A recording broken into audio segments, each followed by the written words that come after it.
Hello అండి, నమస్తే. Welcome to my channel smart and simple. మనం ఇప్పుడు కూడా చికెన్, మటనే కాకుండా కొంచెం డిఫరెంట్‌గా అలాగే హెల్తీగా ఉండాలంటే అప్పుడప్పుడు చిన్న చిన్న చేపలు కూడా ట్రై చేయండి. వీటిలో చాలా పోషకాలు ఉంటాయి. ఇప్పుడు నేను కొన్ని బొమ్మడాయిలు తీసుకున్నాను. వాటితో పాటు ఇంకొన్ని చిన్న చేపలు మిక్స్ చేసుకున్నాను.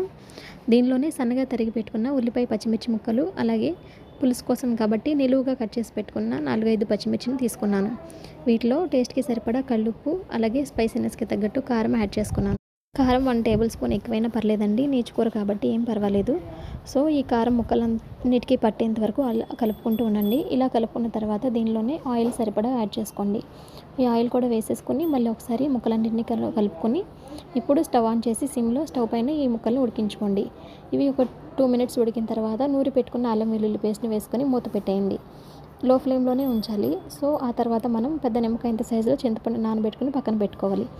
ఇలా ఒక 15% ఉడికిన తర్వాత ముక్కల్లో కొద్దిగా ఒక చిన్న టీ కప్ అంత సైజులో 2 గ్లాసెస్ వాటర్ యాడ్ చేసుకోవాలి. వాటర్ ఎక్కువ వేసుకోకూడదండి. ఎక్కువ వేస్తే ఏంటంటే ముక్కలు బాగా ఉడికిపోయి కలిసిపోతుంది కర్రీ అనేది. సో, ఈ వాటర్ దగ్గరగా ఉడికిన తర్వాత దీనిలో మనం కలిపి పెట్టుకున్న చింతపండు రసాన్ని యాడ్ చేసుకోవాలి. ఈ చింతపండు రసం కూడా దగ్గరగా ఉడికిన తర్వాత గుజ్జు గుజ్జుగా అవుతుంది అనిపించుకొని కొత్తిమీర, కరివేపాకు వేసుకున్న తర్వాత ఒకసారి మూత పెట్టేసి ఉంచేయండి. ఒక 1 మినిట్ ఆగి మనం స్టవ్ 1 మినిట్‌లో ఆఫ్ చేస్తున్నాం అనిపించుకొని నూరి పెట్టుకున్న జీలకర్ర, వెల్లుల్లిపాయని యాడ్ చేసుకోండి. ఆ తర్వాత మూత పెట్టేసి ఉంచేయండి. స్టవ్ ఆఫ్ చేసేయండి.